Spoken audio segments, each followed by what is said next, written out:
네, 41번부터 다시 풀이를 시작하도록 하겠습니다. 탄화수 화합물의 검출에 가장 적합한 가스 크로마토그래프의 검출기는 이 네 가지의 영어로 나왔네요. 저랑 한번 볼게요. 여러분 여기서 T라고 하는 거는 우리는 요거를 열로 봐야 되는 거거든요. 열. TI라고 하면 이거는 열. TC도 열. 뒤에 있는 건 좀 이따가 적어 볼게요. 여기서 말하는 E는 전자를 말하는 거고요. 전자. 그 다음에 F는 불꽃이라고 하는 거예요. 불꽃. 자, 그러면 이 TID는 열 이온화 검출기를 얘기하는 거고요. 열 이온화 검출기. 그 다음에 TCD는 열 전도도 검출기를 얘기하는 거고요. 그 다음에 ECD는 전자포획형 검출기. 그 다음에 FID는 불꽃 이온화 검출기. 라고 되어 있는데요. 물론 이거 다 알면 좋은데 이걸 다 외우기 어렵잖아요. 자, 그러면 저 같으면 어떻게 외우냐면 여러분 이 탄화수소는 뭘로 이루어진 거예요? 탄화수소는 기본적으로 H와 C로 이루어지는 거예요. 그럼 H와 C로 이루어졌다는 얘기는 굉장히 불에 잘 타요. 그 말은 탄화수 검출은 잘 탄다. 어디에? 불꽃에. 그렇게 외우면 좀 쉽겠죠? 그래서 답은 4번. 불꽃 이온화 검출기를 사용합니다. 자, 그래도 나온 김에 저랑 한번 정리를 해볼까요? 자, 첫 번째 열 이온화 검출기. 열 이온화 검출기는 질소나 인이 포함이 되어 있는 어떠한 물질을 검출할 때 많이 쓰는 거고요. 그 다음에 전자포획을 하는 경우는 어떤 경우에 전자를 포획할 수 있어요? 전자를 당겨야 되잖아요. 그 말은 일반적으로 전기 음성도가 굉장히 큰 물질이 있을 때 전자를 당길 수가 있습니다. 그 다음 이 전기 음성도가 큰 거는 보통 어떤 게 있냐면요. 17쪽에 있는 할로겐족이나 또는 퀴논이라는 물질이 있거나 아니면 과산화물이 있거나 이러한 물질들이 있을 때 보통 이 전자포획을 많이 씁니다. 여튼 41번의 답은 탄화수소이기 때문에 우리는 불에 잘 반응한다. 그렇게 외우면 되겠다. 그죠? 넘어가겠습니다. 42번입니다. 42번. 42번. 전기분해 반응이죠? 여러분 이러한 문제는 굉장히 흔히 나오는 문제죠. 자, 첫 번째. 전기분해 반응을 하려면 뭘 알아야 돼요? 지금 몇 초 동안 20분 동안 몇 암페어 흘렀다. 그럼 바로 우리가 요 식을 쓸 수 있죠. Q는 IT. 자, 그러면 I가 얼마? 0.1암페어. 이 단위는 20초니까 다시 초니까 20분에다가 60을 곱해요. 60을 곱하면 요거는 120C, 120쿨롱이 나온다. 맞죠? 근데 우리는 알고 있어요. 뭘 알고 있어요? 1몰에 전하는 전자의 전하량은 96,500쿨롱. 그래서 우리가 120을 96,500쿨롱으로 나누면 곧 이게 뭐라고요? 이게 바로 전자의 몰수다. 그죠? 전자의 몰수가 되는 거예요. 자, 근데 여기서 보시면 지금 물어보는 게 누구예요? PbO2잖아요. 그죠? PbO2. PbO2는 Pb2가 PbO2가 되는데 자, 여기서 보면 Pb는 2 플러스고요. 여기서 PbO2로 할 때 이 Pb는 4 플러스가 되는 거예요. 4 플러스가 된다면 여기서는 전자가 몇 개 이동한다? 2개가 이동하는구나. 다시 그러면 전자가 2개 이동할 때 PbO2가 1개가 생기는구나. 그렇게 봐야 되겠네. 맞죠? 자, 따라서 우리가 원하는 생성되는 PbO2는 어떻게 구하느냐? 다시요. PbO2는 요 전자 2개라는 말은 무슨 말이라고요? 전자가 2몰이 이동할 때 PbO2는 1몰이 생성된다. 그러면 이 전자의 몰수의 절반만큼이 생성된다. 이렇게 보면 되겠네. 맞죠? 따라서 PbO2는 어떻게 된다고요? 120을 96,500으로 나눈 전자에다가 절반을 나눴어요. 자, 요까지가 누구예요? 요까지가 바로 PbO2의 몰수가 되는 거고, 그런데 지금 몇 그램이라고 물었으니까 바로 분자량은 239를 곱하면 되는 거예요. 제 말 이해되시겠죠? 그러면 우리는 이 문제가 말고 다른 문제가 나왔을 때 똑같은 거예요. 어떠한 물질이 얼마가 생성됐냐고 물어볼 때는 그 물질이 생성될 때 과연 전자가 몇 개 필요한지를 식을 통해서 판단하시면 여기서 지금 제가 2분의 1을 썼던 것처럼 판단할 수 있을 거예요. 그래서 답을 구해보면 답은 0.15가 나오면 됩니다. 넘어가겠습니다. 43번입니다. 43번.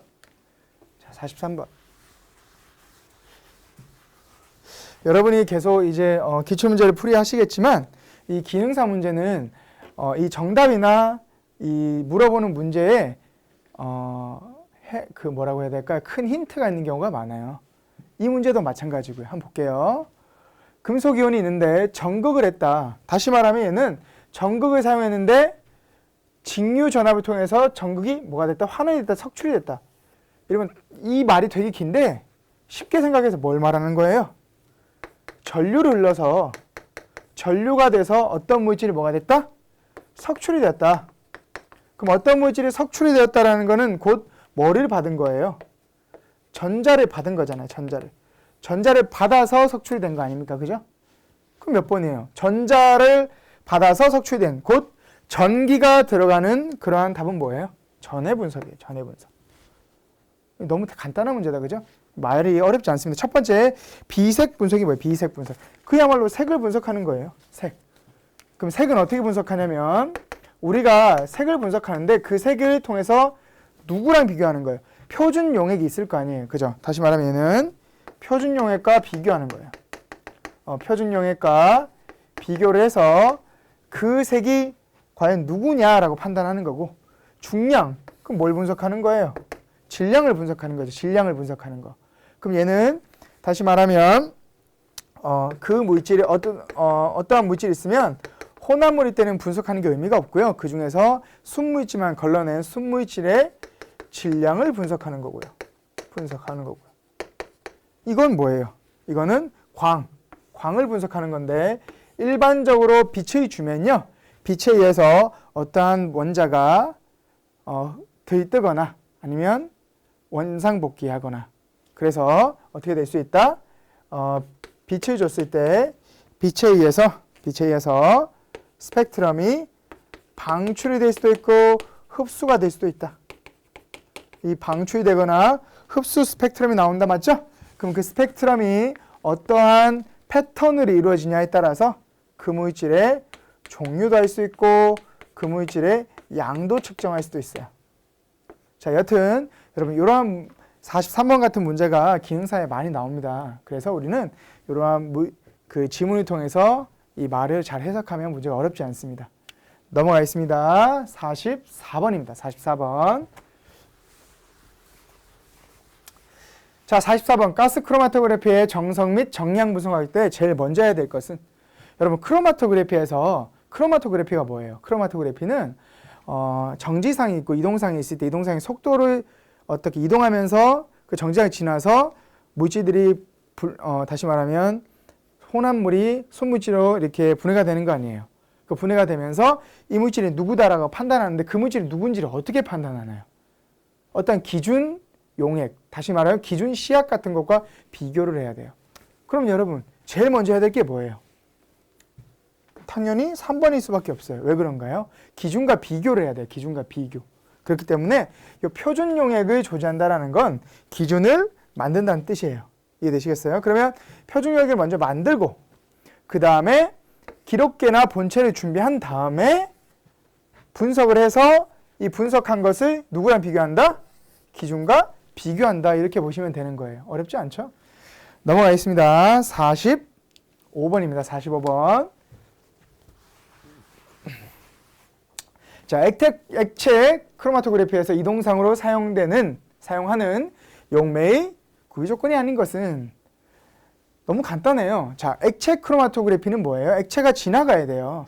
액체가 지나가려면 이게 점도가 너무 높아버리면 액체가 찐득찐득해서 지나갈 수가 없습니다. 그래서 점도는 여러분 작아야 됩니다. 점도는 크면 이동상이 이동할 수가 없습니다. 자, 그래서 자, 당연히 싸야 되고요. 두 번째는 끓는 점이 높아야 돼요. 왜 그러냐면 끓는 점이 낮아버리면 기체로 다시 말하면 기체로 변하기 때문에 액체 크로마토를 쓸 수가 없습니다.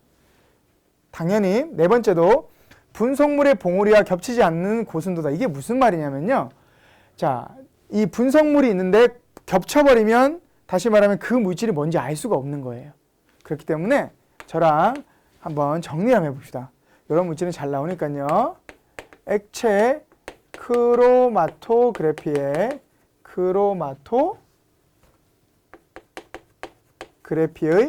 용매 조건해 봅시다. 사실 조금 생각해보면 상식적인 것도 굉장히 많습니다. 첫 번째, 액체 크로마토비의 용매는 뭐예요? 희료를 뭐 할 수 있어야 돼요? 녹일 수 있어야 됩니다. 녹일 수 없으면 의미가 없고요. 자, 그 다음에 분석물의 봉우리. 이 봉우리는 우리가 다른 말로는 피크라고 하기도 하죠. 이렇게 뼈 쭉 나오는 거야. 그 피크가 뭐가 되면 안 돼요? 중복이 되면 안 됩니다. 그 중복이 돼버리면 이게 용매인지 어떤 실온지 구분할 수 없다 그랬죠? 자, 세 번째는 점도는 어떻게 해야 된다? 높으면 지나갈 수 없습니다. 이동을 안 합니다. 네 번째, 여기서 보면 끓는 점, 다른 말로 뭐예요? B점. B점이 아주 높진 않아도 조금은 높아야 됩니다. 낮으면 기체로 변해버리기 때문이죠. 다섯 번째는 뭐 하면 안 되죠? 자, 지금 여기 보면 여기 정지상이 있고요. 이렇게 용매가 내려갈 거 아니에요. 근데 이 정지상이 녹아버리면 안 되겠죠? 그래서 뭐 하면 된다? 정지상을 뭐 하면 안 된다? 용해하면 안 돼요. 정지상에는 아무런 어떠한 일을 하면 안 되는 거예요. 그래서 5가지, 이건 여러분이 좀 외워두세요.